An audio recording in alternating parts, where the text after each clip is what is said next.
Hello everyone, welcome back to this channel. In this video, I will show you the easy and clear steps on how to always use Secure Connections Opera browser on computer. So how to always use Secure Connections Opera browser on computer? Make sure you keep watching this video until the end. Let's get started right away. Firstly, just go to Opera browser on your computer or laptop.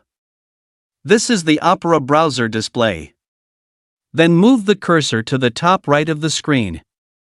Here are lots of menu options. Then tap the three-line icon here.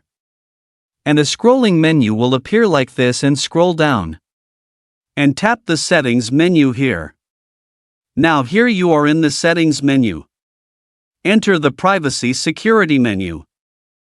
Now here you are in the Privacy Security menu. And then tap the Security menu.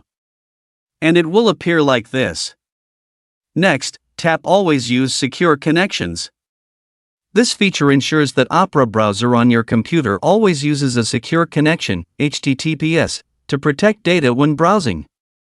So that's it, the tutorial how to always use Secure Connections Opera browser on computer. Thank you for watching. I hope this video is useful. See you in the next video.